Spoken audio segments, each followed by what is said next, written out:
Girivanadari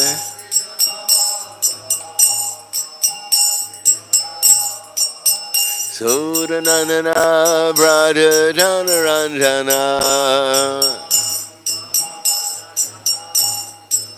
Yasodhanandana Prahladananda Yamuna Tira Anacharya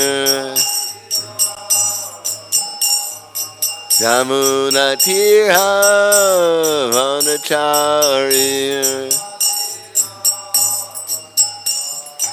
Jaya Radha Madhava Kunja Vihari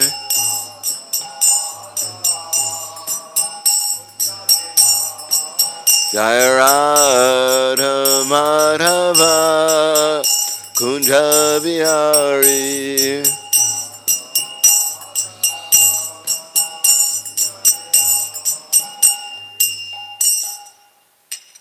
Jayam Vishnupad Paramhangsa Prabhudakacharya Asadara Satushi Shriman His Divine Grace Shalasi Bhaktivedanta Swami Raj Srila Prabhupada Ki Jai Gaur Premanande Harival Glorious to the sound devotees All glorious to Shri Guru and Shri Gauranga Namo Vishnu Padaya Krishna Prasthaya Bhutale Srimate Bhaktivedanta Swami Tinamane Namaste Saraswatam Deve Gauravani Vicharane Nirbhishesha Shunyavadi Paskatya De Satarne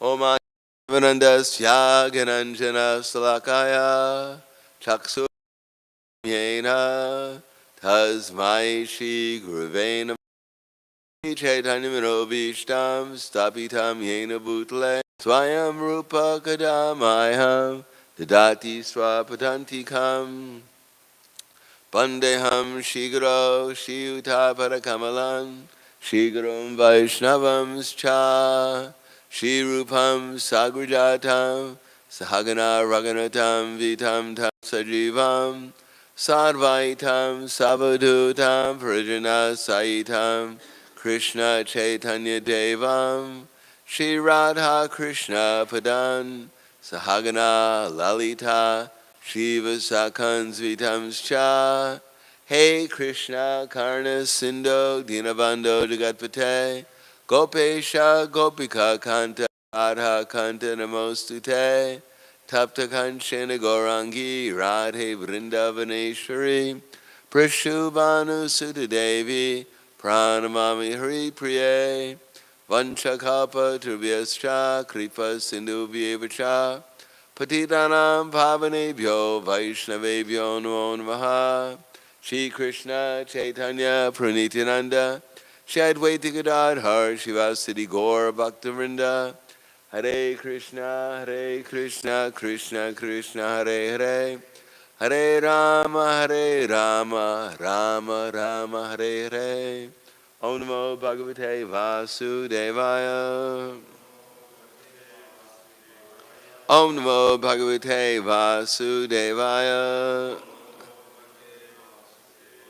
Om Namo Bhagavate Vasudevaya Om Namo Bhagavate Vasudevaya Śrīmad-Bhāgavatam, Canto 3, Chapter 6, Creation of the Universal Forum, text number 13. But there's no purports until we get up until text number 17. Then we can officially say something because there's a purport there. Well, so I'll just read the translations up until 17. When the palette of the gigantic form was separately manifested, Varuna, the director of air and the planetary systems, entered therein. Thus, the living entity has the faculty to taste everything with his tongue. Next verse. When the Lord's two nostrils separately manifested themselves The dual Ashwini Kumaras entered them in their proper positions. Because of this, the living entities can smell the aromas of everything.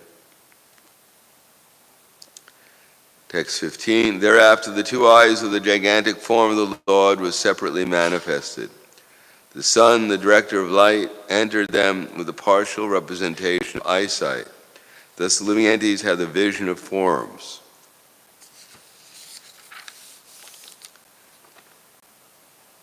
When there is a manifestation of skin separated from the gigantic form, Anila, the deity directing the wind, entered with partial touch. And thus the living entities can realize tactile knowledge. Text 17. Karna vasya ninir bidnau disyam swam vivishur dishaha sotrenam sena shabdasya Siddham yena prapadyate Karna vasya nivir binau Disham swam vivishur dishaha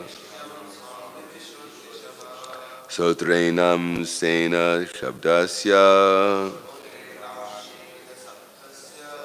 Siddhim yena prapadyate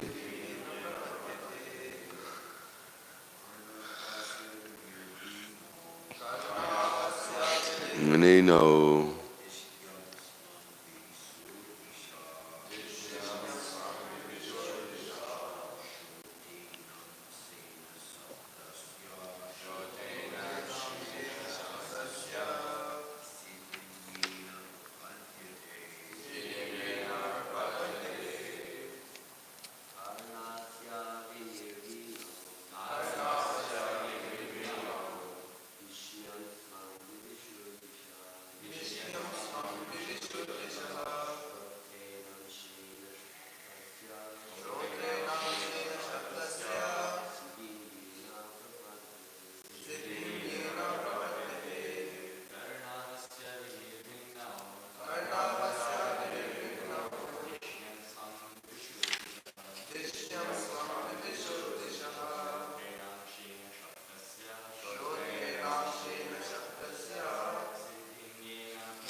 Ladies,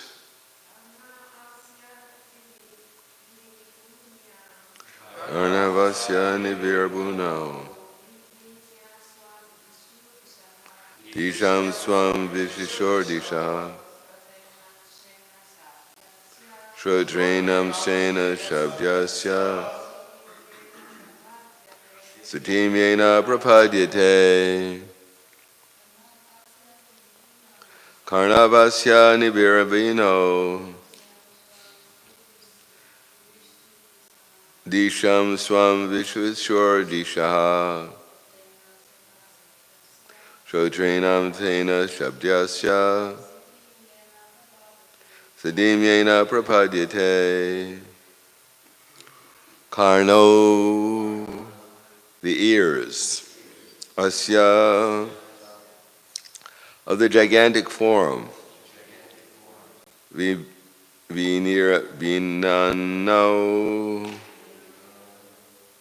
being thus separated, Disham, the controlling deity, Swam, own, Vivishu, entered, Dishaha, of the directions, Shrotrena Angsena, with the hearing principles, Shabdasya, of the sound, Siddhim, perfection, Yena, by which, Prapadyate, is experienced. Translation and purport by His Divine Grace, A.C. Bhaktivedanta Swami Śrīla Prabhupada. When the ears of the gigantic form became manifested, All the controlling deities of the directions entered into them with the hearing principles, by which all the living entities hear and take advantage of sound. Please repeat. When the ears of the gigantic form became manifested, all the controlling deities of the directions entered into them with the hearing principles, by which the living entities hear and take advantage of sound. Purport. The ear is the most important instrument in the body of the living entity. Sound is the most important medium for carrying the message of distant and unknown things. The perfection of all sound or knowledge enters through the ear and makes one's life perfect. The entire Vedic system of knowledge is received by oral reception only, and thus sound is the most important source of knowledge. Namo Vishnu Padaya Krishna Prasthaya Bhutaya Śrīmate Bhaktivedanta Swami Namane Namaste Saraswatam Deve Gauravani Pacharane Nirvishesha Shunyavadi Paskatyade Satarane.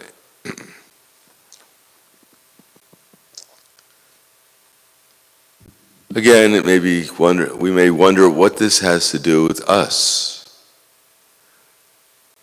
because we're so far removed from reality that we believe everything is going on by some chance combinations and permutations of the natural elements that we're absorbed in. We don't personally see the controlling deities.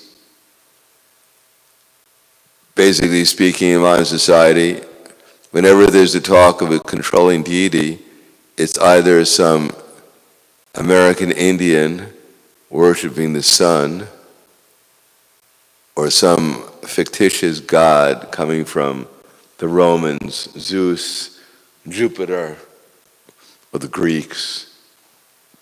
Or the real god is whoever has money. They can actually control things.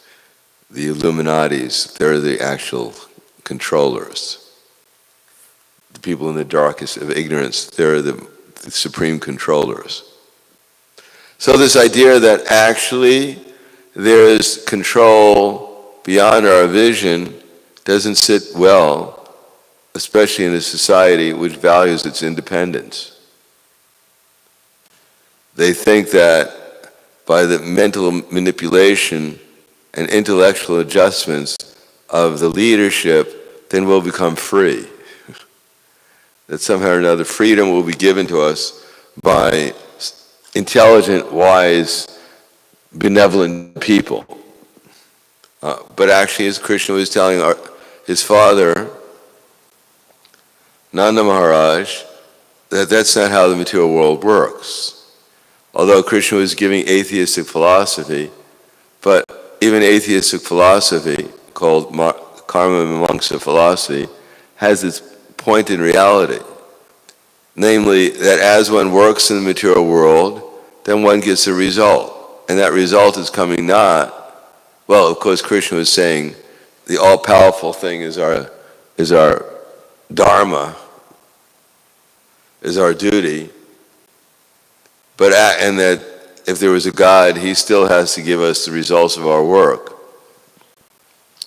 So in one sense, Krishna doesn't, although Krishna was speaking atheistic philosophy to his father, and Prabhupada kind of laughed that here's God, he's speaking about atheism. Atheism means that Krishna was declaring that he doesn't exist, which is kind of a contradiction.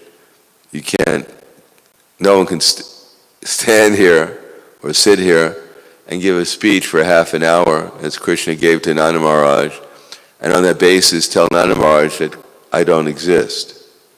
Because it's just the fact that you're giving the speech proves that you're existing. In any case, part of Krishna's speech was correct, as Krishna says in Bhagavad Gita, Samaham sarvabhuteshu na me dveshtosti na priyaha ye bhajanti tumam bhakta maite teshu chapyaham. That I envy no one, nor am I partial to anyone. I am equal to everyone. So in that sense, Krishna is like the judge. Chamantani karmani nibananti dhananjaya udasinadva asinam asaktam teshu karmasu. That Krishna says that all this work cannot bind me.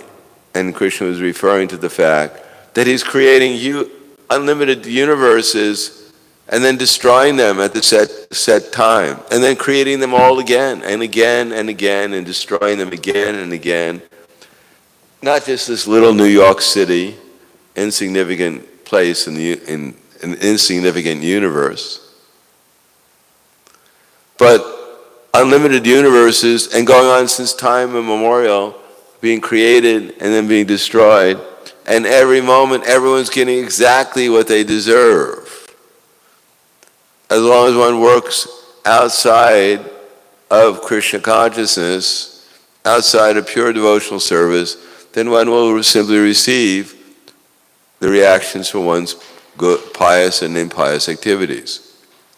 And that's true everywhere, for all time. Everything is perfectly done. Everything is perfectly arranged by Krishna.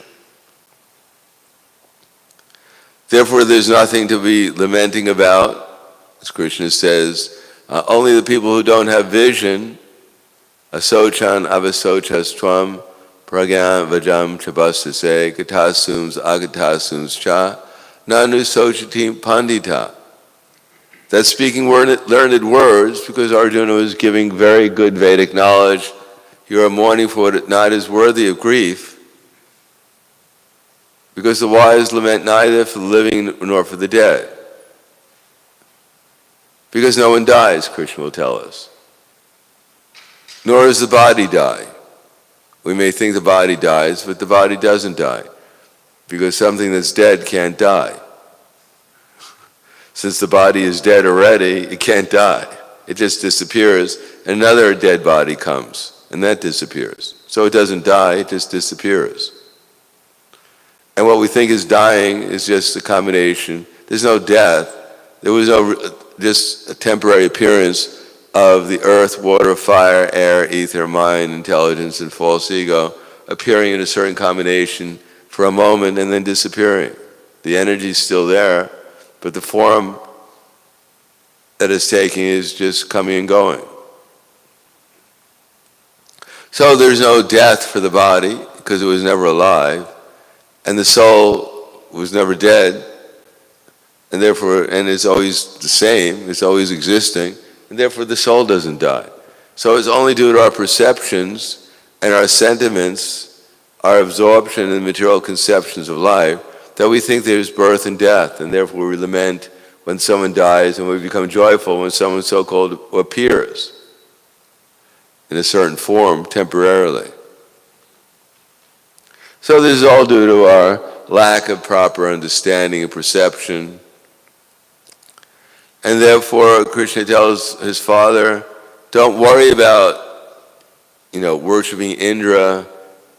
Indra thinks he's the controller and he's giving rain, but actually rain is coming because you're doing your activity, and therefore Indra's obliged to give you the result because you're performing your dharma. And that's in one sense true. Whatever you do, then you'll get a result. But then again, there's consciousness behind everything. So it's not just doing with your body, as Krishna was telling his father, you just do your dharma and everything will be all right. But dharma also has to have some consciousness behind it. Luckily, Krishna changed their consciousness from Indra conscious to Krishna consciousness. So although Indra became angry by Krishna's arrangement, still he could not do anything because they took shelter of something higher. If they would have just rejected the Indra sacrifice because Krishna told them, don't worry about this Indra, why should you respect authority? Actually, the authority is under the direction of karma. But actually, karma is under Krishna's direction. Because karma, as it says, time, kalosmi bharatarshava, time is influencing the three modes by which karma comes into existence. So ultimately, doing one's duty as Krishna says, is based upon following Krishna's instructions. It's not impersonal, as Krishna was telling his... Actually, he didn't say it was impersonal. He said that don't worship Indra, worship Govardhan Hill. What happens to be Krishna, so that was a good suggestion. It's Krishna's dearmost devotee. Anyhow, it may get a little confusing. But the point is that if we do what we're supposed to do, and what we're supposed to do is what Krishna wants us to do, everything else is not what we're supposed to do. And there are different degrees of what Krishna thinks we should do with our body, with our mind, with our words. So karma yoga, for instance, is doing what Krishna wants us to do with our body. Jnana yoga is doing what he wants us to do with our minds. Astanga yoga is with our intelligence, and bhakti yoga is with our soul. So ultimately, everything except for bhakti yoga, or actually everything has to be, the actual result will be achieved, actual auspiciousness will be achieved when it's done to please Krishna.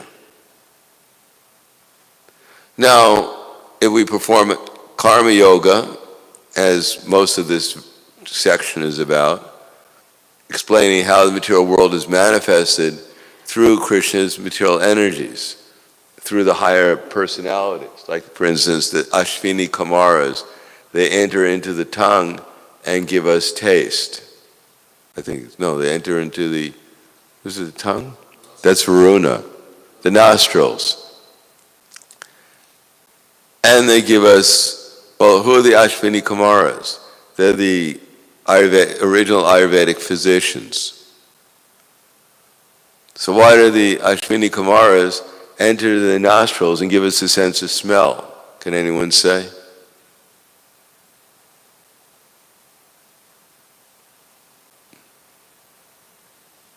Pretty mysterious, isn't it?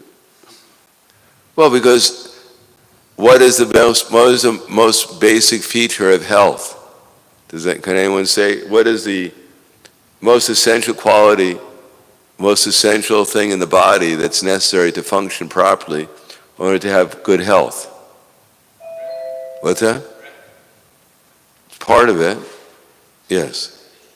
Digestion, yes. Even you breathe something, if you don't digest it, if you can't digest it, which means to get out the essential ingredients, which in the material world they say is oxygen, and in the Vedic literature they say is prana, the energy in the air. Unless you can digest the air, then you can breathe in and out. You won't get anything. Like they put people on ventilators, and they practically speaking, they force their breathing, but they're not really digesting the air very well. So conscious breathing fresh air, not just any air they pump into your lungs, but breathing actual fresh air and being able to digest the air, digest the food, digest the thoughts, digest the visions that we're seeing, as we explained here, how the sun god enters and as light and therefore able to see. So who's the sun god? He's the center of the universe. He's the power behind everything. So in order to lord it over the material nature and controlling it, you have to be able to see it. You have to have some vision how to manipulate it from one state to the next and inspire people to do it by your vision. What changes the world is not just people doing something. A leader is someone who has vision. If you don't have vision, how can you be a leader? Therefore, Krishna says in Bhagavad Gita, in Śrīmad-Bhāgavatam, Andaya tandera pagiyamanas te pisha tantra urudami bhara. These so-called leaders are actually blind. Why? Te vidu swartagatim hi Vishnu. Because they don't know that everything here in the material world has been manifested for only one purpose. Because Krishna says this is confidential knowledge, I won't tell you what the purpose is. Because it's too confidential. No, anyhow, As long as you don't tell anyone else, he'll be all right. What does he say? Sahajagna prajashishva puro prokta prajapati anena prasavishvavam esha yo vishtakamadu. In the beginning, the Lord of all creatures, which is Vishnu, which is actually Brahma, sent forth generations of men and demigods along with sacrifices, and blessed them by saying, "Be thou happy by this sacrifice, because this performance will bestow upon you all desirable things." So the whole purpose of everything that has been manufactured and that has been manifested is simply to perform sacrifice for Krishna. There's absolutely no other reason. And according to one's understanding of that then one has vision. Otherwise, one is blind to one degree or another. Karma yoga is partial vision, and therefore it leads to partial detachment from this desire to control and enjoy the material nature. Jnana yoga is a higher position, more knowledge, more vision of what the actual purpose of life is, and therefore more detachment from sense gratification. And Ashtanga yoga is even a higher vision of reality, the vision of the super soul within the heart, and therefore a diminishing desire to exploit and enjoy the material nature.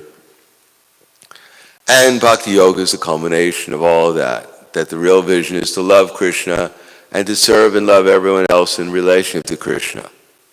That's the ultimate purpose of everything, where everything we do, everything we think about, everything we desire, everything we understand is all in relationship to trying to please Krishna. Now people may think that's rather boring, because after all, they think Krishna is just an ordinary person, a cowherd boy, Aborigine cowherd boy, that some Aborigines got excited about, and then future generation of Aborigines also somehow or another got bewildered by this Aborigine cowherd boy, and therefore they go around selling books about an Aborigine cowherd boy in Vrindavan and his girlfriends. At least he has girlfriends.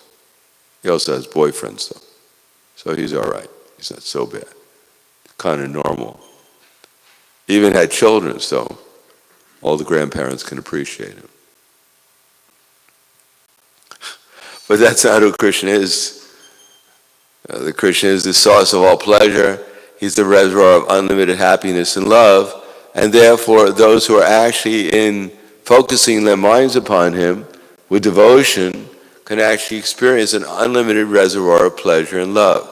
As everything is unlimited, even within our present vision, this one little universe with the unlimited planets, unlimited variety. So this is all coming from Krishna.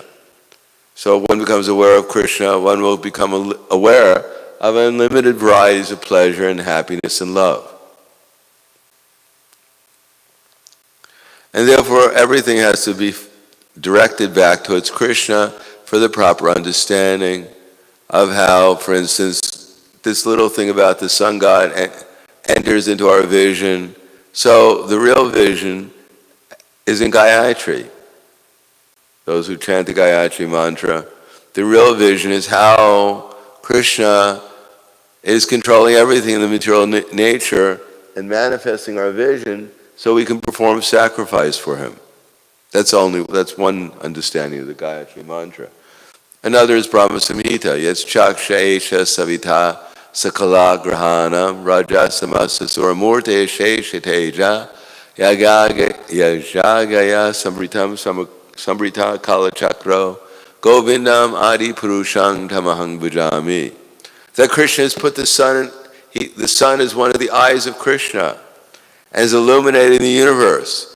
And that when we're illuminated by the vision that the sun's giving us, then we can see how the sun is moving exactly in an orbit by the will of Govinda, not by chance or accident.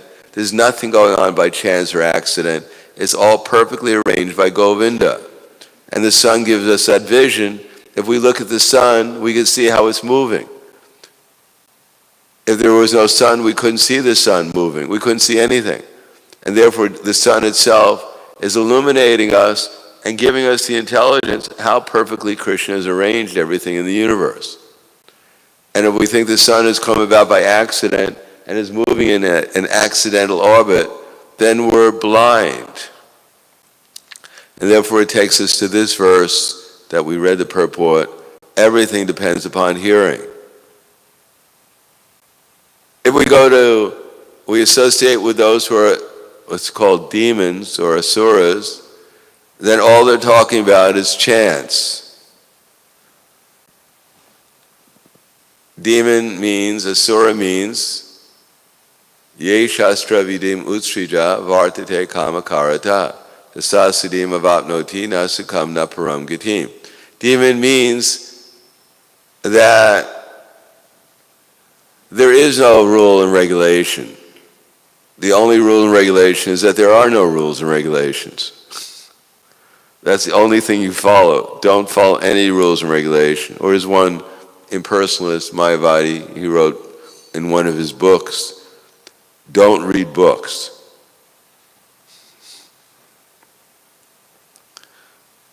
So if you read his book, then you should go immediately return the book and get your money back. Because you already violated his injunction by buying his book, not to read the book. Or as I saw the same book, not the same book, another book by him, and I was doing a program at one esoteric bookstore, and I saw Bhagavan Rajneesh, he had some book there, I opened it up and it was all blank. There was nothing on the page. The whole book was full of blank pages. Expensive blank pages.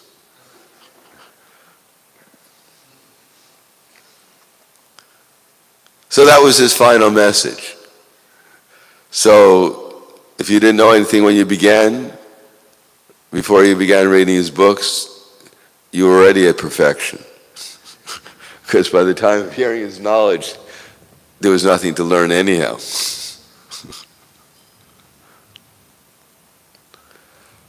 But the fact is that real knowledge comes from hearing, but from hearing from persons who actually have some real vision, not from people who are blind. Andaya tandira. And what is that blindness? As Krishna says, Nitevidu swarta gatim hi Vishnu. They don't know that Vishnu is the goal of life. Now people may say, you're a fanatic, why do you believe in God?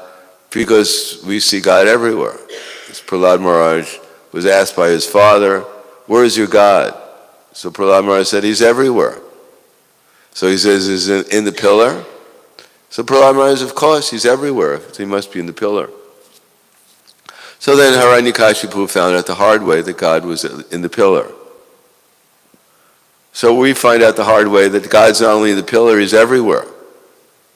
Because we've been so much doled out by the material nature that we don't know we're suffering after some time. We don't know we're putting our hands into the fire because it's already in the fire.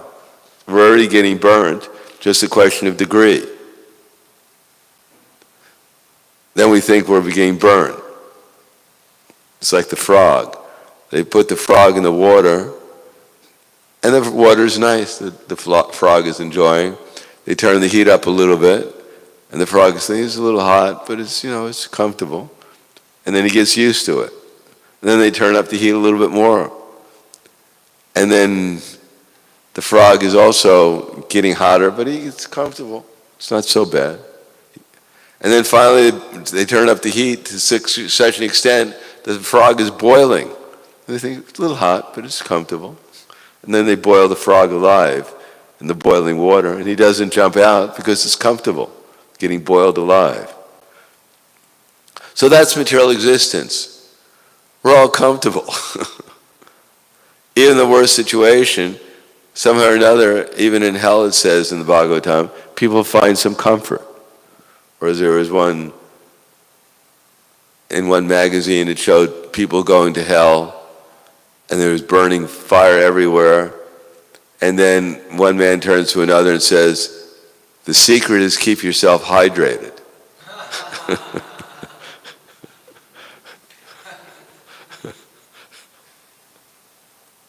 So that's material life. We're comfortable. We've gotten used to it.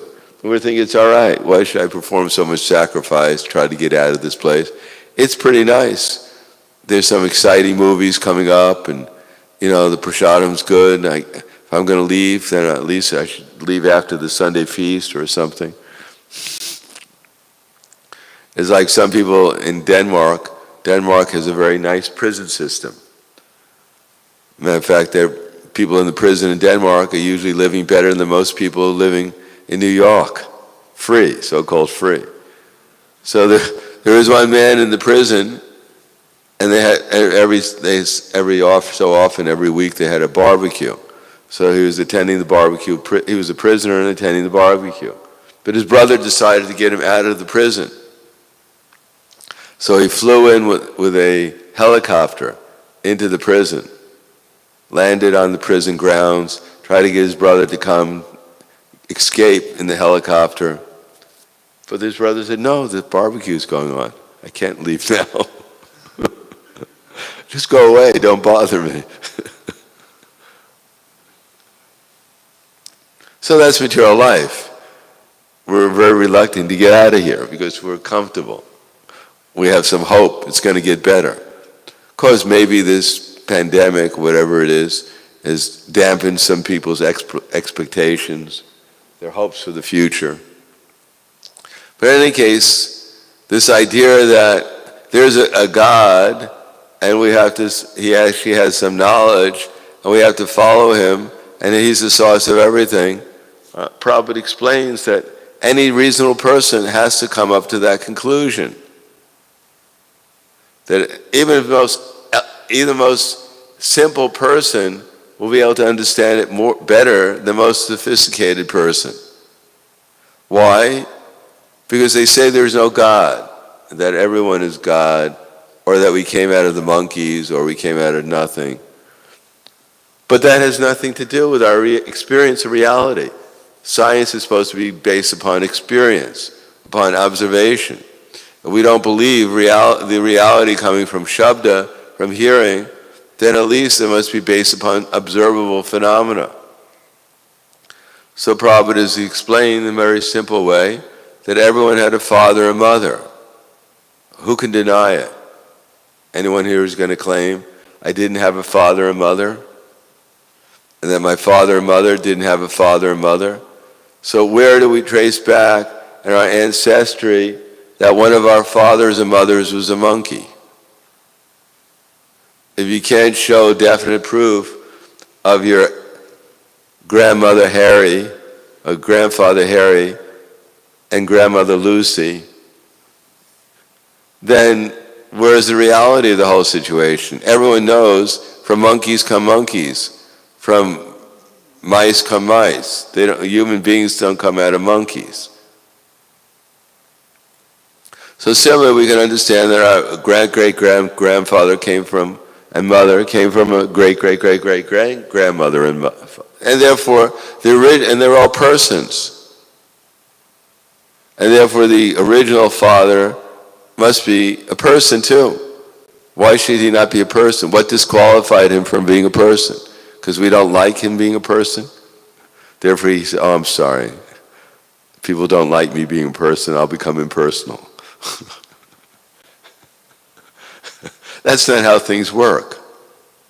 So even the use of our logic and intelligence, we can understand the existence of God, how he's the source of everything. And therefore, Nate vidu swartha gatim hi Vishnu. They don't know that the ultimate purpose of life is to obtain Vishnu, to become Krishna conscious. Darashaya ye bahir artimanina. And therefore they have to choose something insignificant. That's all it is, insignificant. Taking whatever it is in sports. Here in America, I guess I don't know what sport they're into nowadays because things change. I guess it's still football or something. I think people have gotten bored of baseball. Isn't that right? People don't, of course we don't know. Do you know? Anyone know here? I guess they're still into football, people banging into each other. Trying to take a ball across the line. And if they can do it, they're heroes. They're all powerful. Or maybe they take a little stick and they hit a little ball trying to find the hole. If the ball goes into the hole, they're worthy of everyone's adoration, surrender. Interviewed, throw money at them, build buildings in their names. Just because they can take a little ball and take a stick and hit it into a hole. So that's where civilization has come down to. Or watch some movie about a man turning into a spider.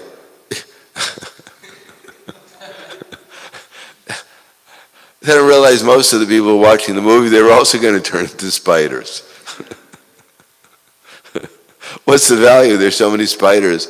And when people see a spider, they don't become, oh, you must be, I recognize you. You're a relative of Spider-Man, right? my hero. No, they immediately take out the can. Get rid of the guy. No appreciation for his relatives. So this is called Darashya Ye Bahir Arthamanina. Because of lack of knowledge, because of lack of vision, because of lack of hearing from the right source, therefore they've chosen things that are insignificant. And the leader, who's also insignificant, they take him as the ultimate guide in this world that I should mold my life around and follow their instructions. Andaya tandira upigiyamanas te pisha tantra urudami vara. They're blind and they're following blind leaders. Swavit rahostra karar samstuta purusha pashu niyat karna patiyo peta jatu karma kadagraja. Then men who are like hogs and dogs and camels and asses. So that's what modern society is composed of in general. Of course, if we say that, people think, well, this typical sannyasi giving this really, depressing class, criticizing everyone. Maybe he's puffed up. He thinks he knows everything. Criticizes everyone, calling everyone a dog, a hog, a camel. That's typical for a Hare Krishna. And Prabhupada used to say that, but he said, actually, I'm not saying it. It's Krishna saying it. I didn't make it up. But they're compared to these animals because, like the Swavid means a stool leader. So people who eat anything and everything at all times, then they're compared to the hog. And the Swavid Vahostra, Vid means dog, Rahostra Ustra, camel. Swavid Rahostra Karar, that's camel. Swavid Rahostra Karar, Samstuta Purusha Pashu. So Swa means dog, Vid means pig, Ustra means camel, and Karar means ass. So the people are compared to these things because someone who eat anything and everything is compared to the pig. Someone who's like surrendered, whoever gives them a paycheck, they're compared to a dog. The dog goes, you can find on the street. You throw some food to a dog, he becomes your best friend. Or else you may be appreciated by the dog, but he may appreciate how you taste. He's hungry enough. Like in our new Braja Mandala, we had one person living there, kind of a devotee, son of a devotee, and he had some really ferocious dogs. But he didn't feed them. Well, I think they became ferocious because they were hungry, because he would go away and wouldn't feed them. So the dogs would get loose because they were hungry, and they go and eat the devotees, or try to eat the devotees. They didn't succeed, but they cut one little child up quite badly, because they were hungry. So otherwise, if you fed them, they come and they wag their tail and they purr, whatever else. When you fed them, and if you didn't, they eat you. That's dogs. That's life. So in the material world, if you are like a dog, then if you find a good master, that's what they're looking for, is a good master to give them something to eat. They'll do anything to get something to eat. Just like now they have mandates and you have to do things in order to keep your job. So people do anything to keep their job, because otherwise they can't eat. So the real thing is eating. They don't love their master, they love eating.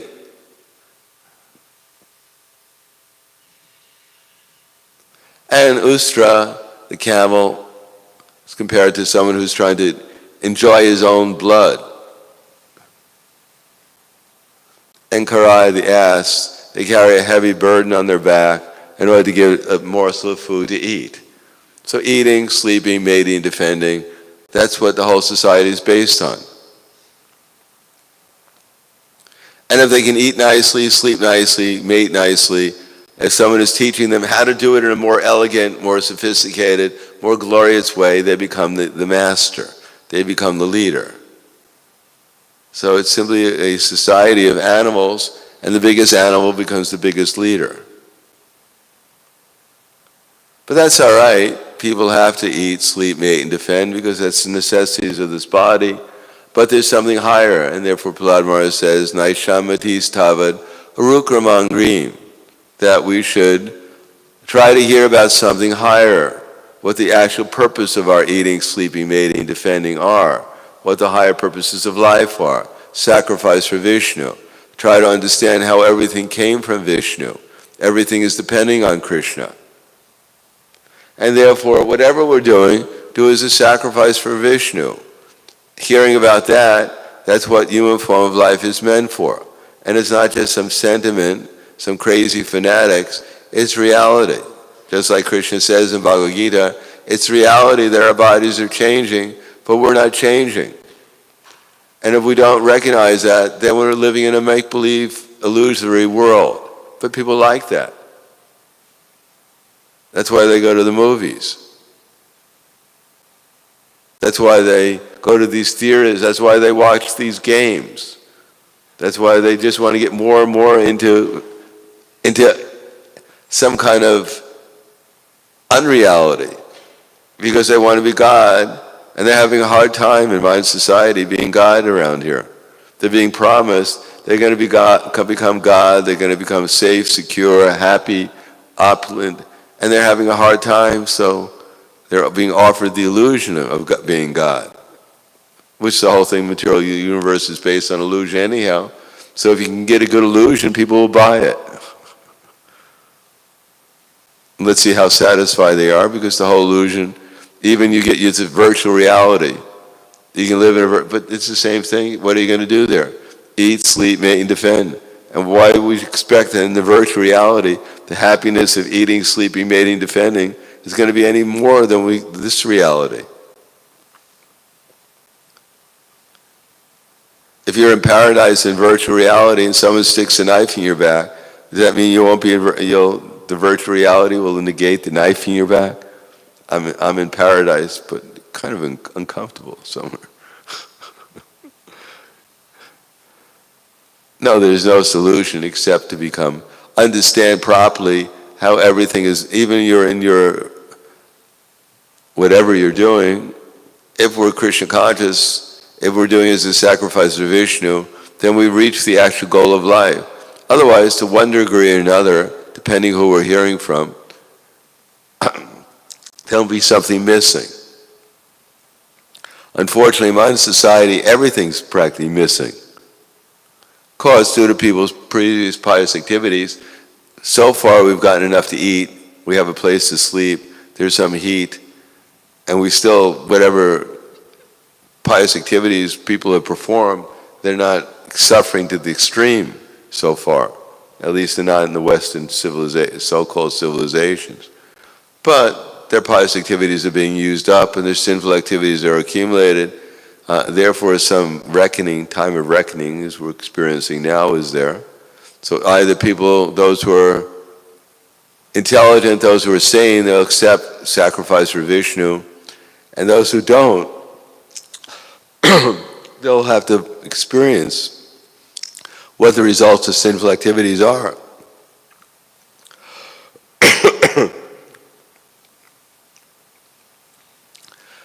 We may tell someone to take your hand out of the fire, but if they're insisting that it's actually, they like the feeling, what can you do? All you can do is try to give them some alternative. Otherwise, everyone has their own destiny, and the whole universe is meant as a big school, and the ultimate education is called Krishna consciousness. And if we flunk the educational course, then we come back for a retest. We may get set back a few grades, like into the lower species, to learn a few lessons, but then people will come back. There'll be another Kali Yuga and Chaitanya Mahaprabhu will come, and they'll get another chance, although it may take a long time. But we ourselves at least should try to learn the lesson now that we got the opportunity. So I'll stop there. Thank you. Any questions, comments? Yes.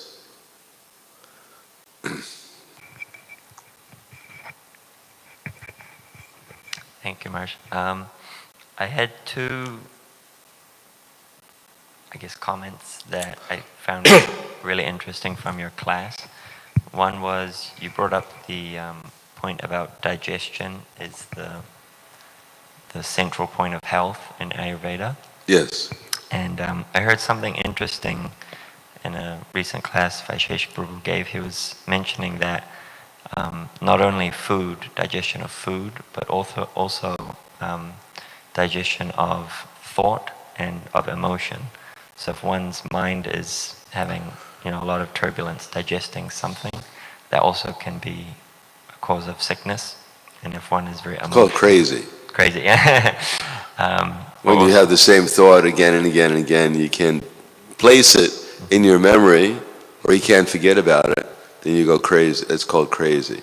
Yeah. So I thought that was quite interesting, the different, that digestive power also of the mind. Yeah, everything is based on digestion. Everything is based on fire. Therefore, when you're dead, there's no more digestion. The soul gets into another body because the body can't digest anymore. It's not capable of digestion. So our eyes are digesting light, our tongue is digesting the taste of food, our sense of smell is where most of the digestion of the taste comes from. Intelligence is digesting thoughts, hopefully. So these are all based on tejas, fire. And the original fire of digestion is contained within, along with prana, the life energy of movement, of activity, is contained within ojas, which is the original container, the subtle container by which all fire and energy is contained. And ojas is destroyed by illicit sex and by anxiety, fear. So guess why people are getting sicker now?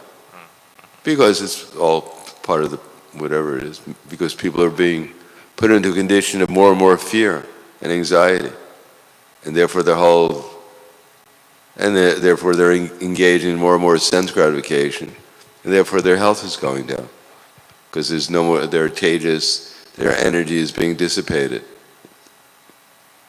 And then they blame it on something like some vicious living entity outside. But actually, it's the propaganda that's causing it. It's the lack of proper knowledge and education, Krishna consciousness. I just had one quick thing also. I also liked what you said, that we're already getting burned, it's just a question of the degree. And I was thinking about that when we go in the subway for Harinam, we always pass by like homeless people or things like that, and just naturally you think, oh well, I'm not doing that bad, and but then we see really rich people and we think, oh, I'm actually not doing that good either. But then they're seeing richer people and they're thinking, oh, I could be doing better. So it's quite interesting. It's just a question of degrees. Then there's Brahma, who's in anxiety. It's all going to be taken away from you very quickly. Okay. Yes. Hare Krishna. I wanted to ask why is it so difficult for some devotees, apparently we've seen, to believe in the original system of health system given by Krishna to take care of our bodies, and instead they are more inclined to follow the modern speculative allopathic. Because they don't have full faith in Krishna. And They don't really believe in Krishna so much. They think, they don't see how the material world is a manifestation of Krishna's energy. And that Krishna knows how it's working. Why? Because just like in the Śrīmad-Bhāgavatam we find there are two great devotees, Kritavarma and Akura, and they got involved with Satyadanya in the conspiracy to steal the Shravandaka jewel from Satyajit, Krishna's father-in-law. Why did they get involved in that? Well, Kritavarma was a great devotee of Krishna, but due to bad association, he got the karmic reaction of having to got involved in a conspiracy against Krishna's father-in-law. So bad association. Because you become dependent on someone, therefore you become affected by their association. So especially after when Prabhupada was here, mostly the preaching was going on with full force to everyone. But then after Prabhupada left, and we had so many problems with our system of acharyaship, zonal acharyas and so many different things, people lost faith in the leadership in the society. But then you had the Indians, the Hindus, who understood that the Hare Krishna movement is part of their culture, and therefore they gave support.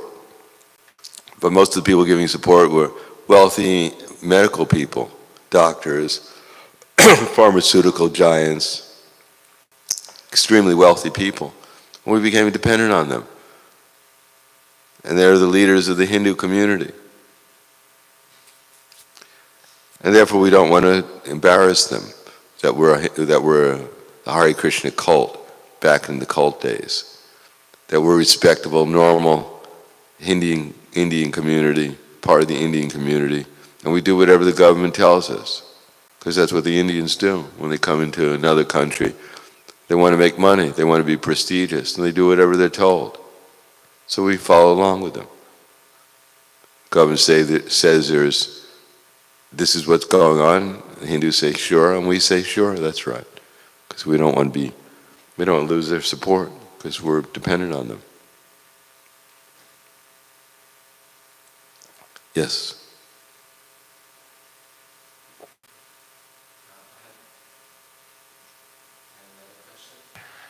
You mentioned how humans come from humans and monkeys come from monkeys. But as far as I know, I haven't. Yeah, but then in Bhagavatam we also have, for example, the pastime of Diti, how she is human-like, but she gives birth to the birds. She's not human. She's human-like. She's a demigoddess. She's a demigod. Okay. She is powerful. So my question is, we can see that sometimes species get extinct and then new species manifest. We don't see very much. We see. So what can we see? We can't even see ourselves. Now, for example, we can see, like tigers getting extinct, other species getting extinct. Anyhow, none of the species are extinct. We just don't see them. They're somewhere. Like unmanifest. And then sometimes they're not unmanifest. They're unmanifested to us. Okay, that's what I'm saying. This is a big universe. We only see a very little part of it. Yeah, no problem with that. My question is that sometimes we can hear that new species also get manifest. There's no new vision. species. It's like they see some planet.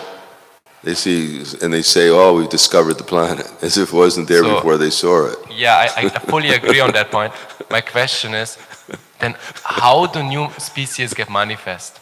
How do they? There are no new species. Krishna created 8,400,000 species. And they're there at the beginning. That's not my question. I know that the template is there, but how do they get manifest? Well, if you read the Bhagavatam, you'll find out that Diti, she manifested, Diti manifested. They come out at the proper time. The souls who have that karma to get that form, they're put into that form at the proper time. Sequence of manifestation of the universe.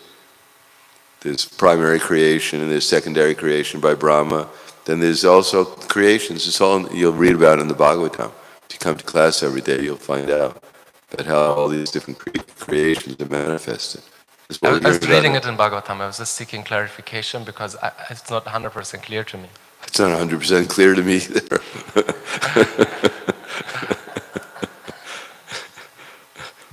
We can still go back to guide it even without knowing these things.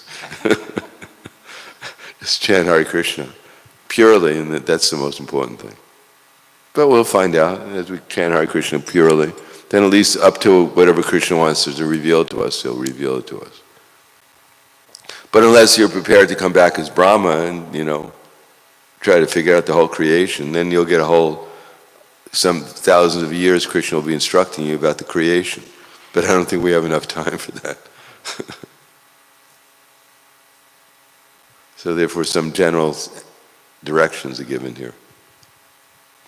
Unless you really you're interested, and then come back and as a demigod, as a Brahma, and then you'll get the whole details there, if you're qualified. All right, thank you very much. Grantaraj Śrīmad-Bhāgavatam ki jai, Śrīla Prabhupada ki jai, Gaur Premanande.